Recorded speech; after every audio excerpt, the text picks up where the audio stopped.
3 months after I won $50 million in the California SuperLotto, my daughter Sophia called me for the first time in 18 months. No warm greeting, no asking about my health, just a shaky voice pleading if I could lend her $15,000 for what she called a critical business opportunity that couldn't wait. She had no idea I'd just finished speaking with my financial advisor about investing another lottery installment that very morning. She believed I was still Eleanor Vasquez, the struggling 70-year-old widow living on food stamps in my cramped studio apartment on Riverside Drive in Bakersfield. I told her I barely had enough to cover my own rent, let alone help with her mysterious business venture. I thought I was protecting our fractured family from the destruction that sudden wealth brings to unprepared hearts.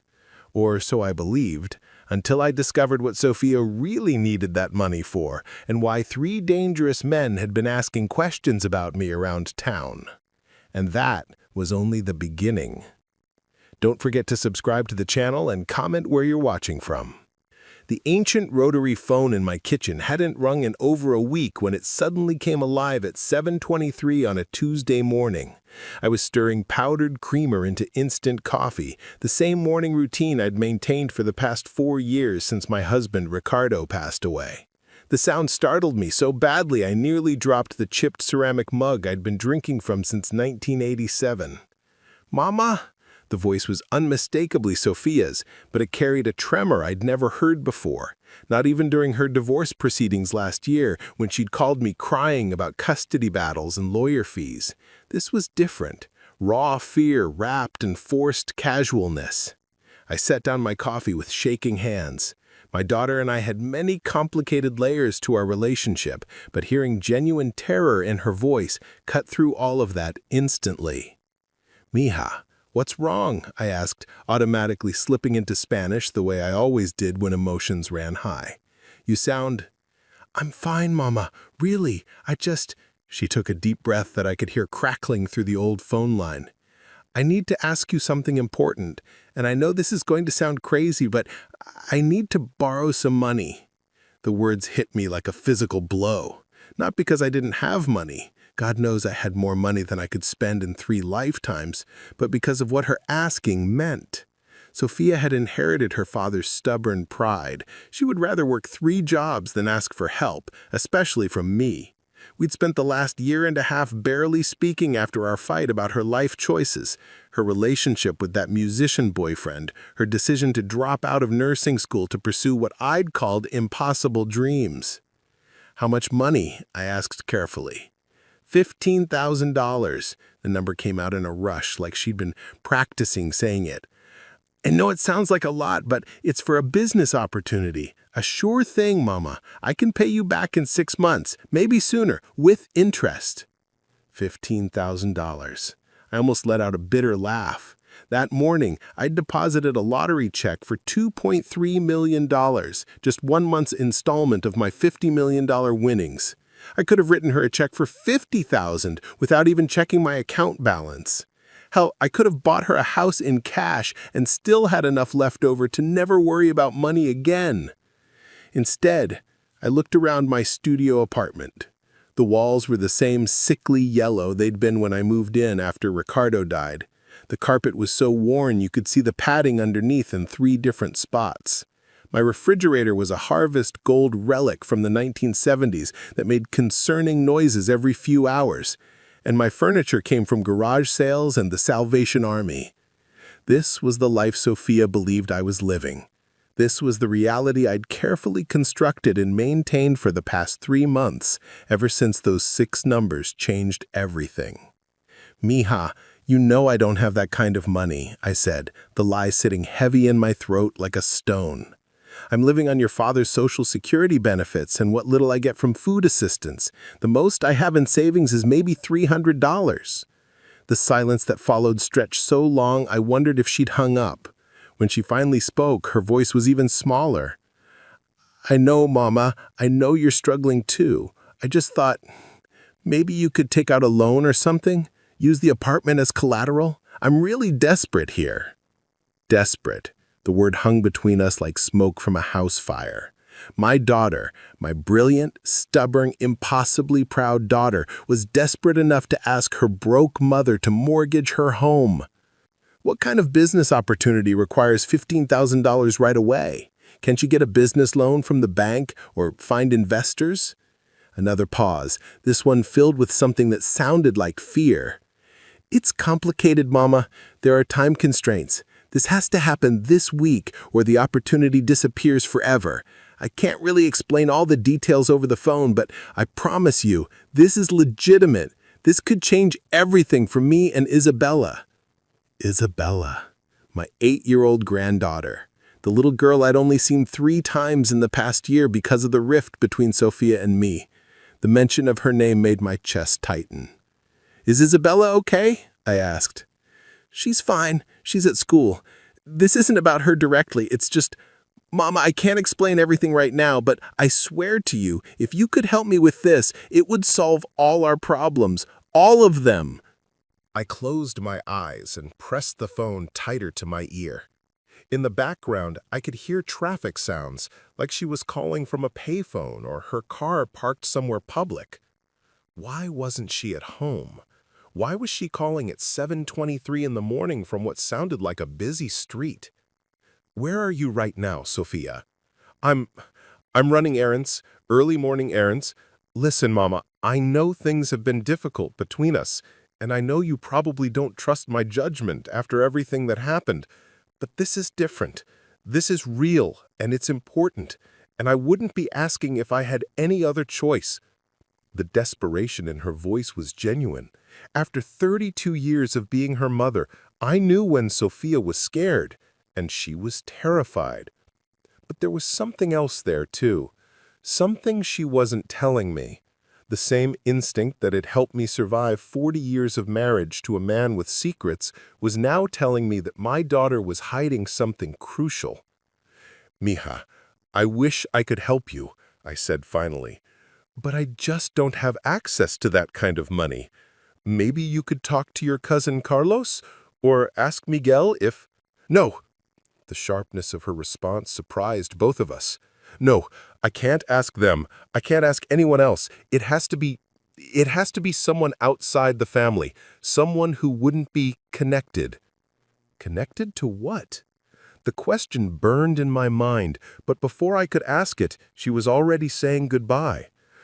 Okay, Mama, I understand. I'm sorry I bothered you. Take care of yourself. The line went dead, leaving me standing in my tiny kitchen with a phone in one hand and more questions than answers racing through my mind. After Sophia hung up, I did what I always did when life felt overwhelming.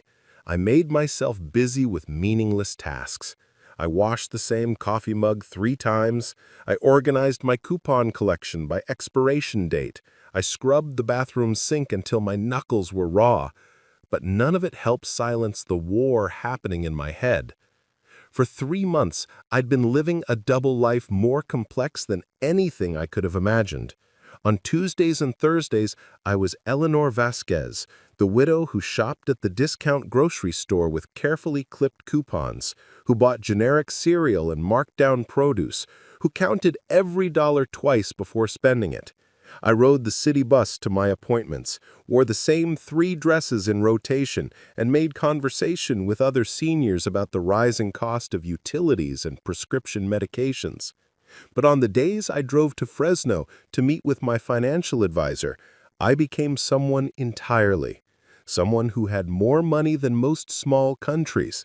Someone whose biggest worry was how to invest millions of dollars without attracting attention. Someone who could solve any problem with a simple phone call and a wire transfer. The lottery ticket had been an impulse purchase on a particularly difficult day. I'd been at Murphy's Grocery, counting out exact change for a can of soup and a loaf of day-old bread, when I saw an elderly man ahead of me in line buy a lottery ticket, with the confidence of someone who'd been playing the same numbers for decades. Something about his certainty, his hope, made me hand the cashier an extra $2 for a quick pick ticket. I'd forgotten about it completely until the following Saturday when I was cleaning out my purse and found the crumpled piece of paper tucked behind my grocery list. The numbers meant nothing to me, just 6 random digits that had been chosen by a computer somewhere. I almost threw it away without checking, but something made me turn on the old television and wait for the evening news. When those numbers appeared on screen, when I realized that each one matched the ones printed on my ticket, my first instinct wasn't joy or celebration. It was terror, pure, paralyzing terror. I'd seen what sudden wealth did to families.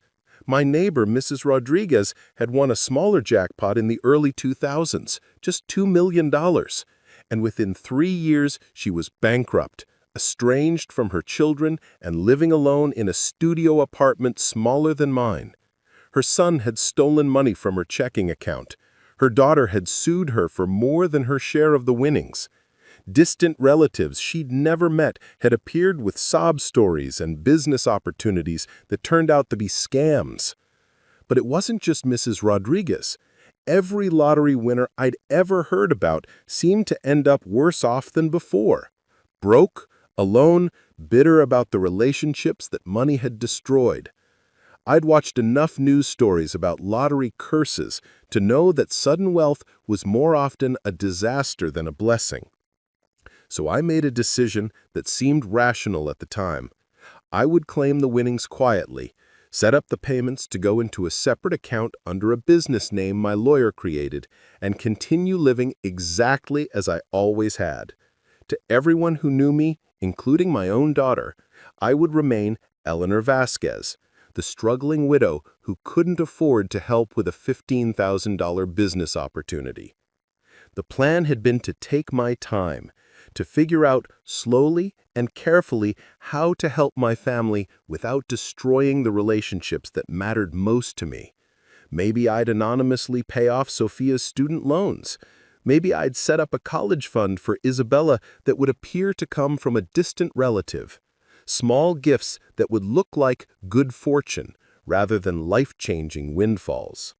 But hearing Sophia's voice that morning, hearing the fear and desperation she was trying so hard to hide, made me realize that my careful plan might have been a terrible mistake. While I'd been playing the role of a poor widow, my daughter had been sinking into some kind of crisis that was serious enough to make her swallow her pride and ask for help. The worst part was that I could have solved her problem with a simple phone call. $15,000 was nothing to me now, less than what I spent on financial advisor fees each month. But I'd chosen to let her suffer rather than risk revealing the truth about my secret wealth. I spent the rest of that morning pacing around my tiny apartment, replaying every word of our conversation. Something about her request didn't add up. Sophia had always been terrible at lying, even as a child. When she was 8 years old, she'd tried to convince me that the neighbor's cat had somehow gotten into our house and eaten her homework. Her voice had the same telltale tremor then that I'd learned today. The sound of someone trying desperately to sound convincing while hiding something important. The business opportunity she'd mentioned was obviously fabricated. Sophia had never shown any interest in starting a business. She'd been working as a medical assistant for the past year, taking night classes to become a nurse and raising Isabella on her own since her ex-husband had disappeared. When would she have had time to research business opportunities, let alone find one that required exactly $15,000 and couldn't wait more than a week? And then there was her comment about not being able to ask anyone else in the family, about needing someone who wouldn't be connected. Connected to what? Why would it matter if Carlos or Miguel knew about a legitimate business investment? By noon, I'd worked myself into such a state of worry that I did something I hadn't done in months. I called my sister Carmen in Los Angeles.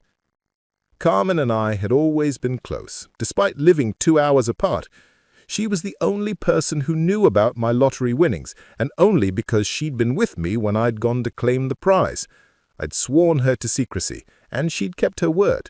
but she'd also made it clear that she thought I was making a mistake by hiding the money from my family. "Eleanor, is everything okay? You never called during the day." "Carmen, I need you to listen to something and tell me if I'm losing my mind." I told her about Sophia's call, about the $15,000, about the fear in my daughter's voice and the inconsistencies in her story. Carmen listened without interrupting, but I could hear her sharp intake of breath when I mentioned the comment about not being able to ask other family members. "Ellie, that doesn't sound like a business opportunity. That sounds like trouble, real trouble." "What do you think I should do?" "I think you need to find out what's really going on before you decide whether to help her.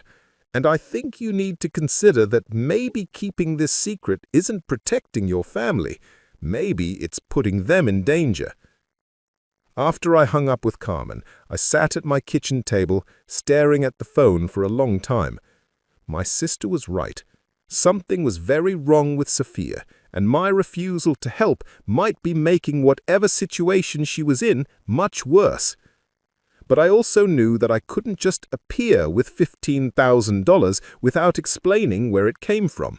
Sophia knew exactly how much money I had access to, down to the penny. If I suddenly produced that kind of cash, she'd ask questions I wasn't ready to answer. Unless I could figure out what kind of trouble she was really in. That afternoon, I did something I hadn't done since Sophia and I had our falling out 18 months earlier. I took the bus across town to the neighborhood where she lived with Isabella. Sophia rented a small two-bedroom house on Oleander Street in a working-class area where most of the homes had been built in the 1950s and showed their age. It wasn't the worst neighborhood in Bakersfield, but it wasn't the best either. The kind of place where people minded their own business and didn't ask too many questions about their neighbors. I didn't plan to knock on her door. I wasn't ready for that conversation yet. I just wanted to see how she was living, maybe catch a glimpse of Isabella coming home from school, get a sense of whether the crisis she'd described was visible from the outside. What I saw when I walked past her house made my stomach clench with worry. There was a bright orange notice taped to her front door, the kind the city puts up when utilities are about to be disconnected for non-payment. Her small front yard, which had always been Sophia's pride and joy, was brown and overgrown. The mailbox was overflowing with what looked like bills and official notices. Most troubling of all, her car wasn't in the driveway, even though she should have been home from work by now. I found a bus stop bench about half a block away where I could see her house without being obvious about it. At 3:15, the bus school dropped Isabella off at the corner. My granddaughter looked smaller than I remembered, her school uniform wrinkled and her backpack dragging behind her as she walked slowly toward the house. When she reached the front door, Isabella didn't go inside immediately. Instead, she sat down on the front steps and pulled out what looked like a homework assignment. She sat there for 20 minutes, working on math problems in the fading afternoon light, before a neighbor woman came over and said something to her.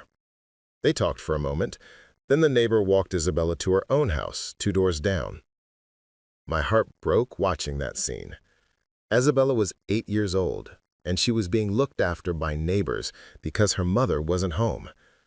Where was Sophia at 3:30 in the afternoon on a Tuesday? She should have been off work by now. Should have been there to greet her daughter and help with homework and prepare dinner. I stayed on that bench until nearly dark, but Sophia never came home. Finally, around 6 p.m., the neighbor woman walked Isabella back to her own house, and I saw lights come on in the windows, but still no sign of Sophia's car. On the bus ride home, I realized I needed help. I needed information about what was really happening in my daughter's life. But I couldn't get it without revealing that I'd been watching her house. I needed someone who could ask questions without raising suspicions. That's what I thought of Dolores Ruiz. Dolores had been my friend for over 15 years. We'd met at a community center senior lunch program back when I was genuinely poor, and we'd stayed in touch even after I'd stopped needing the free meals.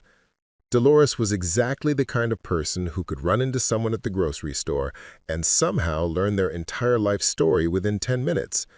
She had a gift for making people feel comfortable enough to share things they probably shouldn't.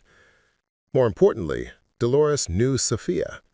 She'd watched her grow up, had even babysat her a few times when she was younger. If anyone could casually find out what was going on in my daughter's life, it was Dolores. I called her that evening.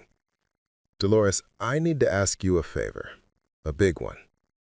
"Of course, mija. What do you need?" "I need you to find out what's happening with Sophia. She called me this morning asking for money, and something about the whole conversation felt wrong. I think she might be in some kind of trouble." Dolores didn't ask why I didn't just talk to Sophia directly. She understood complicated family relationships better than most people. "What kind of information are you looking for?" "Anything. How she's doing financially, whether she's still working at the medical clinic, if she's seeing anyone new, what's going on with Isabella." She sounded scared, Dolores. Really scared. And I can't help her if I don't know what's wrong. "Give me a couple of days," Dolores said. "I'll see what I can find out." 2 days later, she called back with information that made me wish I'd never asked. "Eleanor, you need to prepare yourself for this," Dolores said, her usually cheerful voice heavy with concern. "I talked to Maria Santos. You know, she works at the clinic where Sophia was employed." Was employed. Past tense. "Sophia was fired 3 weeks ago," Dolores continued. "Maria says there were accusations about missing medications from the supply closet. Painkillers, mostly. The clinic didn't press charges because they couldn't prove she was the one taking them, but they couldn't keep her on staff either." I felt like someone had punched me in the stomach. Sophia, stealing drugs? My daughter, who had always been so careful, so responsible, so determined to make something of herself. "There's more," Dolores said gently. "I also talked to Rosa Medina. You know, she lives 3 houses down from Sophia. Rosa says she's been seeing strange cars parked outside Sophia's house at odd hours. Expensive cars that don't belong in that neighborhood. And she's heard shouting coming from the house late at night, though she's never seen who Sophia was arguing with." Strange cars, late-night arguments, missing medications. The pieces were starting to form a picture I didn't want to see. "What about Isabella?" I asked. "Rosa says the little girl has been staying with different neighbors most evenings for the past few weeks. She told Rosa that her mama has been working night jobs to make extra money, but Rosa thinks something else is going on. She says Sophia looks terrible, too thin, dark circles under her eyes, jumpy and nervous all the time." After Dolores hung up, I sat in my dark living room trying to process what I'd learned. My daughter had been fired from her job for stealing drugs. She was having late-night meetings with people who drove expensive cars. She was farming her daughter out to neighbors so Isabella wouldn't witness whatever was happening in their home. The $15,000 she'd asked for wasn't for a business opportunity. It was connected to whatever illegal activity she'd gotten involved in after losing her job. And the fear in her voice when she'd called me wasn't just desperation. It was terror of people who could hurt her if she didn't pay them what she owed them. I picked up the phone to call Carmen, then set it down again. I picked up the phone again, then put it down once more. What was I going to say? That my lottery winnings could solve this problem, but that using them might make everything worse. If I gave Sophia $15,000 to pay off drug dealers or loan sharks or whoever those people in expensive cars were, what would happen next month when she needed more money? What would happen when those people learned that the broke widow on Social Security somehow had access to large amounts of cash? But if I didn't help her, what would happen to Isabella? What would happen to Sophia? I was still wrestling with these questions when my phone rang again. It was nearly 10 p.m., too late for social calls. The caller ID showed a number I didn't recognize. "Hello? Is this Eleanor Vasquez?" The voice was male, polite, but with an undertone that made my skin crawl. Who is this? A friend of your daughter's. She mentioned that you might be able to help her with a financial situation she's been having trouble resolving. My blood turned to ice water. I think you have the wrong number. I don't think I do, Mrs. Vasquez. Your daughter owes some people a significant amount of money, and she suggested that her family might be able to assist with the repayment. We're hoping to resolve this matter quickly and peacefully. I don't know what you're talking about, I said, but my voice was shaking. Mrs. Vasquez, we know you're a woman of limited means, but we also know that families sometimes find ways to help each other in difficult situations.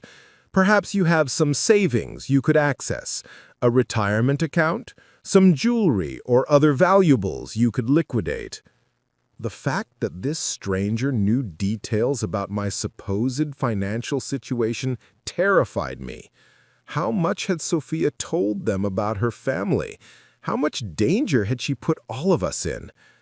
I can't help you, I said. I don't have any money. That's unfortunate, the man said, and the politeness was gone from his voice now. Your daughter's situation is becoming quite urgent. We'll be in touch. He hung up before I could respond. I sat staring at the phone, my hands shaking so badly I could barely hold it. These people, whoever they were, knew who I was, where I lived, how to reach me.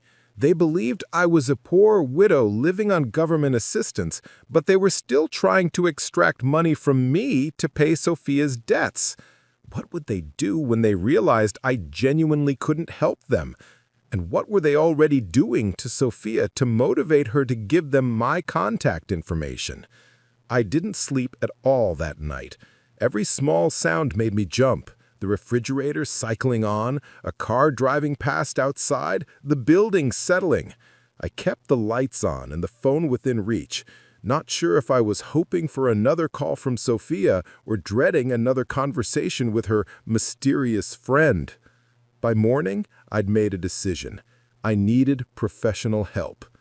I called Miguel Torres, a private investigator I'd hired years earlier when Ricardo was having health problems, and I'd suspected his doctor of overcharging for unnecessary procedures. Miguel was discreet, thorough, and most importantly, he understood the Latino community in Bakersfield well enough to navigate situations that might intimidate other investigators. Miguel, I need your help with a family situation. It involves my daughter, and I think she may be in serious danger. We met that afternoon at a coffee shop downtown. I told him everything. The phone call asking for money, the strange cars at Sophia's house, the missing medications from her workplace, and most frighteningly, the late-night call from the man who claimed to be her friend. Miguel listened without judgment, taking careful notes in a small notebook that never left his hands. Mrs. Vasquez, he said when I finished, based on what you've told me, I believe your daughter is involved with drug dealers, either as a customer who owes money or as someone who was supposed to be supplying them with medications from her workplace. The $15,000 she asked for was likely a debt payment, and the people calling you are trying to pressure her family into covering what she owes. Is she in physical danger? Probably not immediately, or they wouldn't be bothering with phone calls to family members. But if this debt isn't resolved soon, yes, the situation could escalate to violence. These aren't people who negotiate payment plans. Miguel agreed to do some discreet investigating. Within 24 hours, he called me back with information that confirmed my worst fears. Your daughter has been involved with a drug distribution network that operates out of several medical facilities in the area. They recruit employees who have access to controlled substances, nurses, medical assistants, pharmacy technicians, and pay them to divert medications. The scheme was discovered at her clinic 3 weeks ago, which is why she was fired. So she was stealing drugs to sell? It appears that way. But here's where it gets complicated. The network was shut down by law enforcement before your daughter could deliver the medications she had already been paid for. She took money for drugs she can't provide, and now she owes the difference plus penalties. How much does she owe? Based on my sources, somewhere between $20,000 and $30,000. The $15,000 she asked you would have been a partial payment to buy her more time. $30,000. Even that was nothing to me now. I could have paid it without blinking. But Miguel's next words stopped me from immediately offering to solve the problem. Mrs. Vasquez, I need to warn you about something. These people have been asking questions about your daughter's family, trying to determine who might have access to money. If you suddenly appear with cash to pay her debts, they're going to wonder where a woman on Social Security got $30,000. And once they start investigating you, they might discover things you don't want them to know. Things like $50 million in lottery winnings? What do you think I should do? That depends on how much risk you're willing to accept. If you want to help your daughter, the safest way would be to work through law enforcement. These people are already on the FBI's radar because of the medical clinic investigation. But that would mean your daughter would likely face criminal charges. And if I don't involve the police? Then you're dealing with criminals who have no incentive to honor any agreement you make with them. Pay them $30,000 today, and they might ask for $50,000 tomorrow. They might decide your family is a useful source of income. I left that meeting with more questions than answers. I could save Sophia, but doing so might put all of us in greater danger. I could protect my secret wealth, but my daughter might pay the price with her freedom or her life. That evening, I made a decision that I hoped I wouldn't regret. I called the number Miguel had given me for FBI agent Patricia Hernandez, who was investigating the medical clinic drug diversion network. But before I could dial her number, my phone rang. It was Sophia. "Mama?" Her voice was barely a whisper. "I think I made a terrible mistake." "Where are you?" I asked immediately. I could hear traffic in the background, but also what sounded like crying. "I'm at a gas station near Isabella's school. Mama, I'm in serious trouble, and I don't know what to do. Those people I owe money to, they came to the house last night. They said if I don't pay them by Friday, they're going to start taking things to settle the debt." "What kind of things?" Sophia's voice broke completely. "They said they'd take Isabella. They said there are people who pay good money for pretty little girls, and that would more than cover what I owe them." The world tilted sideways. I gripped the phone so hard I thought I might break it. "Where is Isabella now?" "She's safe. She's at school, and then she's going to stay with Mrs. Garcia until I figure this out. But Mama, I can't keep hiding her forever. These people know where we live, where she goes to school. They know everything about us." "Sophia, you need to call the police." "I can't. They said if I involve the cops, the first thing they'll do is hurt Isabella to teach me a lesson. And anyway, what am I going to tell the police? That I stole drugs from my job and sold them to dealers? They'll arrest me, and then what happens to my daughter?" I closed my eyes, thinking about Miguel's words. Law enforcement was investigating these people already. There might be a way to protect both Sophia and Isabella without exposing my secret wealth. "Mija, listen to me carefully. I want you to meet me at Carmen's house in Los Angeles tonight. Pack whatever you and Isabella need for a few days and drive there as soon as you pick her up from school." "Mama, I can't run away from this. These people will find me." "You're not running away. You're buying time while we figure out how to solve this properly. Carmen's house is safe, and these people don't know about her. We'll figure out the rest once you're both somewhere secure." There was a long pause. "What if they come looking for you when they can't find me?" "Let me worry about that. Right now, your job is to keep Isabella safe. Can you do that?" Yes, I think so." "Mama?" "What?" "I'm sorry. I'm sorry for everything. The fight we had, the things I said, all of this mess. I never wanted to drag you into this." "We'll talk about all of that later. Right now, just focus on getting to Carmen's house. And Sophia, don't stop anywhere along the way. Don't talk to anyone. Just drive." After I hung up, I called Carmen to warn them they were coming, then Miguel to tell him about the threat against Isabella. Finally, I made the call I'd been avoiding. Agent Hernandez, my name is Eleanor Vasquez, and I have information about the medical clinic drug diversion case you're investigating. But I need to tell you something else first.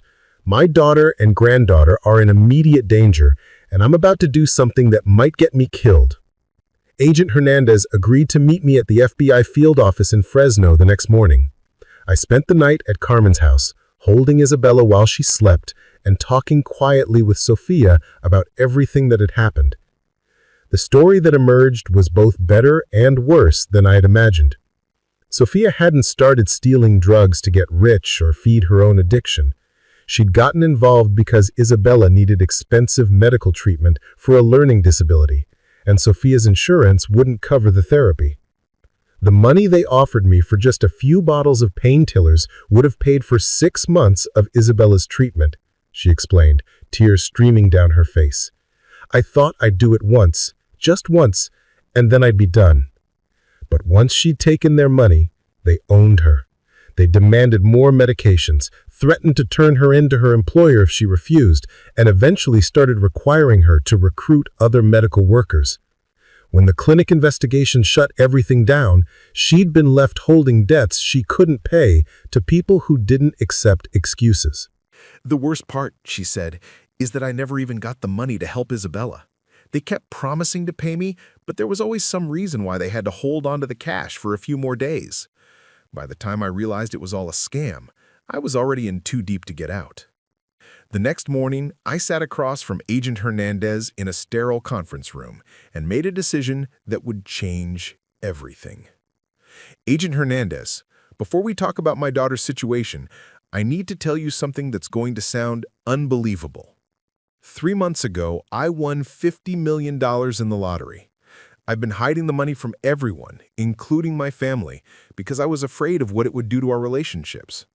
She raised an eyebrow, but didn't interrupt. Yesterday, I learned that my daughter is in debt to the same drug dealers you've been investigating, and they've threatened to kidnap my granddaughter if the debt isn't paid by Friday. I need to know if there's a way to use my lottery winnings to help you catch these people without putting my family in more danger. Agent Hernandez leaned back in her chair. Mrs. Vasquez, that's quite a story. Can you prove the lottery claim?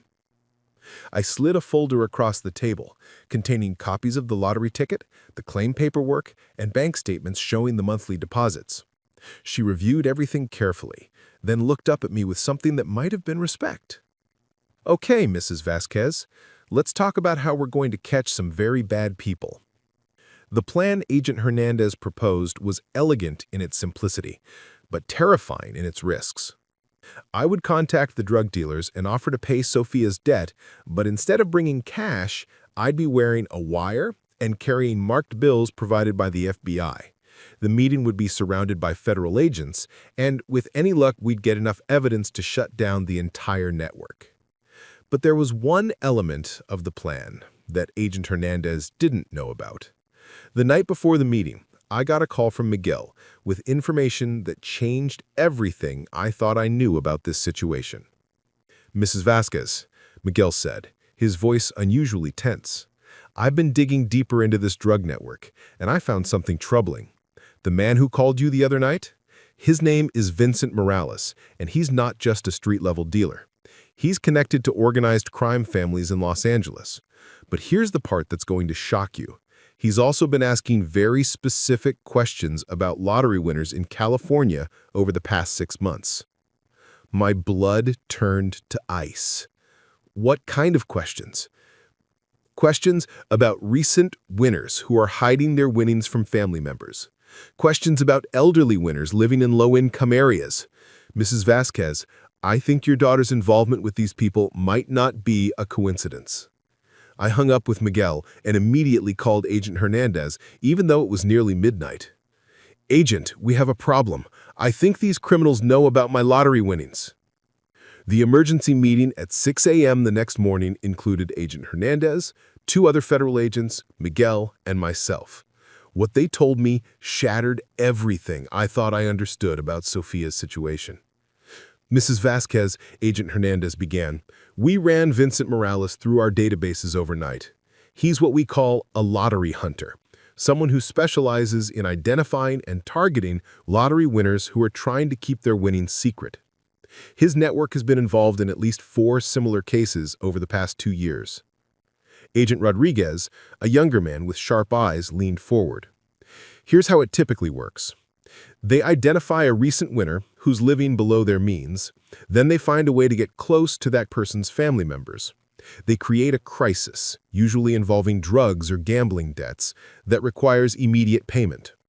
When the family member can't pay, they pressure the lottery winner to reveal their wealth.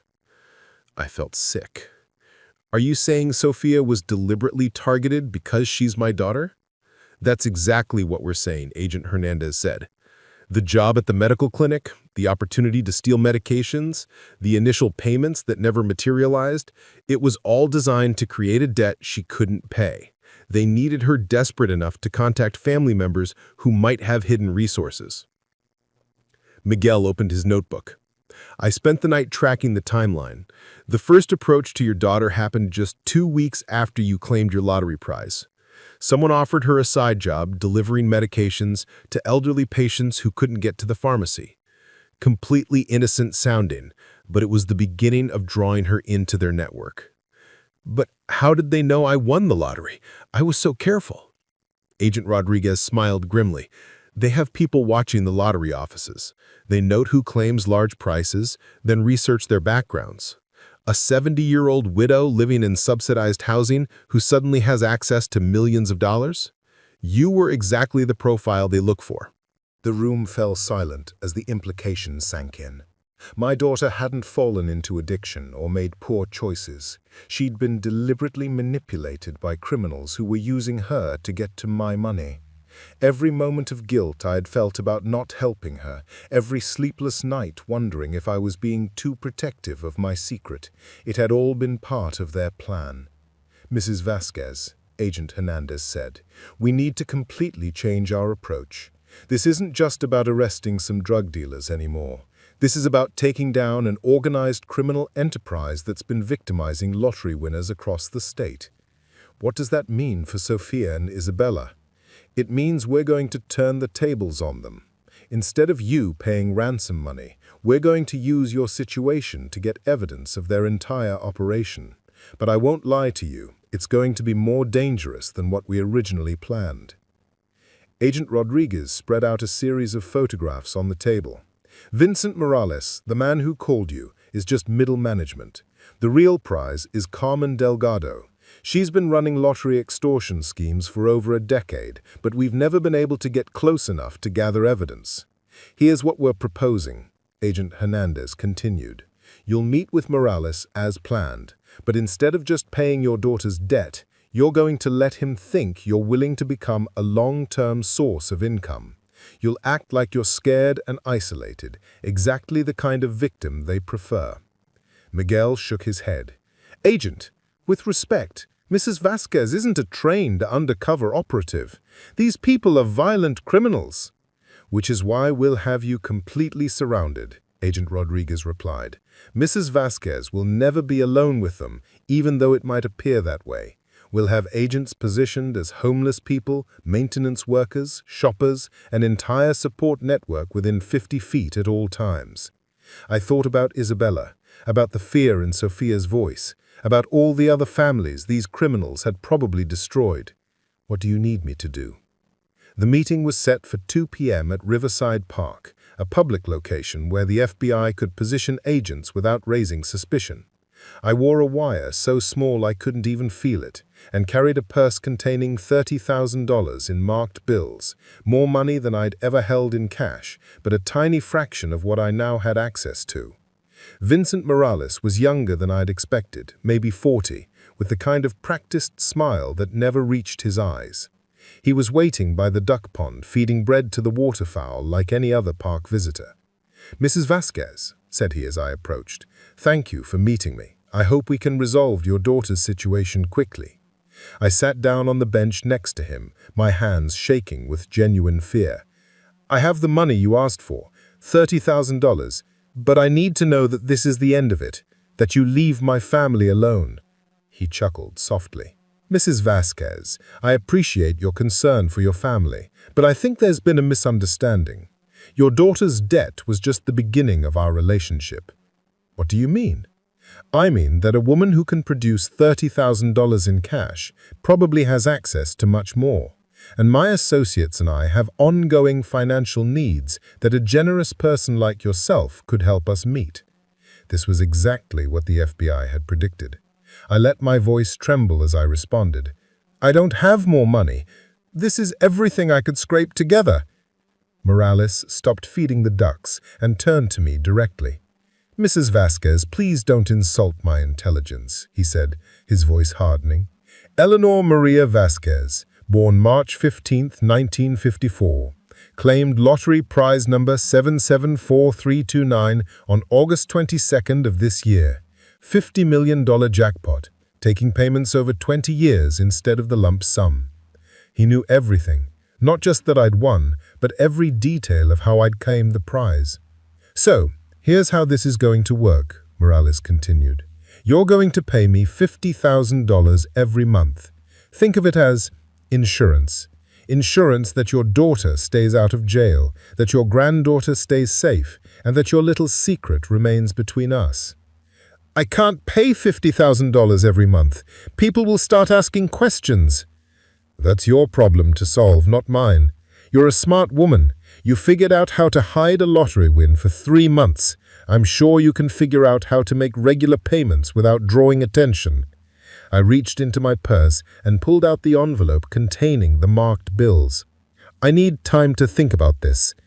"Take all the time you need," Morales said, accepting the envelope. "But remember, Mrs. Vasquez, we know where you live, where your daughter works, where your granddaughter goes to school. We know your sister, Carmen, in Los Angeles, your friend Dolores, who likes to gossip at the senior center. We know everyone who matters to you." As he stood to leave, Morales paused and smiled that cold smile again. "And oh, Mrs. Vasquez, don't think about going to the police. We have people watching you.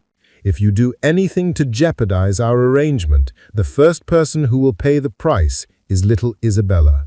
What Vincent Morales didn't know was that everything he just said had been recorded not only by the wire I was wearing, but by high-powered directional microphones operated by FBI agents positioned around the park. His threats against Isabella, his admission of the extortion scheme, his detailed knowledge of my lottery winnings, all of it was now federal evidence. As he walked away from the bench, I saw Agent Rodriguez emerge from behind a maintenance shed and quietly follow him. 2 other agents, disguised as joggers, fell into step on parallel paths. Morales was so confident in his control over the situation that he never noticed the net closing around him. I remained on the bench for another 10 minutes, as instructed, feeding the remaining bread to the ducks with hands that wouldn't stop shaking. Finally, Agent Hernandez approached, dressed as a park groundskeeper. "It's over, Mrs. Vasquez," she said quietly. "We got everything we needed." 30 minutes later, I was back in the FBI conference room, watching through one-way glass as Vincent Morales was interrogated in the next room. The transformation was remarkable. The confident criminal who'd threatened my family had been replaced by a nervous man in handcuffs who suddenly wanted to cooperate. He's already given us Carmen Delgado's location and the locations of 3 other lottery winners they've been extorting. We'll have the entire network in custody before sunset. But the most important news came from Agent Hernandez. "Mrs. Vasquez, we also picked up the 2 men who were watching your daughter's house. They had detailed surveillance notes going back 6 weeks, including Isabella's daily schedule and the names of all the neighbors who've been helping with childcare. Your granddaughter was never safe, even when you thought she was." The federal raids that followed were the largest lottery extortion bust in California history. Carmen Delgado and 14 members of her network were arrested on charges including conspiracy, extortion, money laundering, and threatening federal witnesses. Vincent Morales faced with a potential life sentence, cooperated fully and provided evidence that helped convict the entire organization. But the legal victory was only part of the story. The more important resolution came 3 days later when I sat down with Sophia and Isabella in Carmen's living room and finally told them the truth. "Mija," I said to Sophia, "I need you to know that none of this was your fault. These people targeted you specifically because they were trying to get to me." I told them about the lottery ticket, about the $50 million, about my decision to keep the winnings secret. Isabella's eyes grew wide as she tried to understand numbers that large, but Sophia's reaction was more complicated. "Mama," she said quietly, "you let me think I was responsible for putting Isabella in danger. You let me believe I'd destroyed our family because of my poor choices. I thought I was protecting you from what money can do to families. I've seen what happens when people win the lottery. The relationships that get destroyed, the trust that gets broken. But by keeping it secret, you broke our trust anyway, and you put us in more danger than the money ever could have." She was right, and I knew it. My fear of what wealth might do to our family had created the exact situation I'd been trying to avoid. Secrets and lies had driven us apart, making us vulnerable to criminals who specialized in exploiting fractured relationships. Isabella fell asleep on the couch between us that night, and Sophia and I talked until dawn about how to rebuild our family.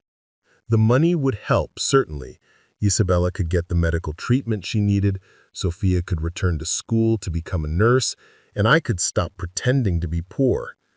But the real work would be learning to trust each other again. We're going to use it to build the life we should have had all along. Together, I said. The first thing I did was set up college funds for Isabella and trust accounts that would ensure both she and Sophia would always be financially secure. The second thing was to establish a foundation to help other families who'd been victimized by lottery extortion schemes. Mrs. Vasquez, your willingness to cooperate saved at least 6 other families from what you went through. I hope you know that. I did know it, but what mattered more to me was that Isabella was thriving in her new school, excelling in the specialized programs we could now afford. Sophia had been accepted into an accelerated nursing program and would graduate in 18 months. Most importantly, we had Sunday dinners together every week, 3 generations around a table where no one had to pretend to be anything other than who they were. They say money can't buy happiness, and that's true, but it can buy safety, opportunity, and the freedom to be honest with the people you love. And sometimes that's enough. The lottery ticket I bought on impulse that difficult day turned out to be the best investment I ever made, not because of the money it provided, but because of what it taught me about the real cost of secrets. Family isn't something you protect by keeping them in the dark. It's something you build by bringing everything into the light. Thank you for following this journey with me. If this story moved you, please like and subscribe. Have you ever kept a secret that was meant to protect someone but ended up putting them in danger? Share your thoughts in the comments below. And remember, sometimes the most loving thing you can do is tell the truth, even when it's scary.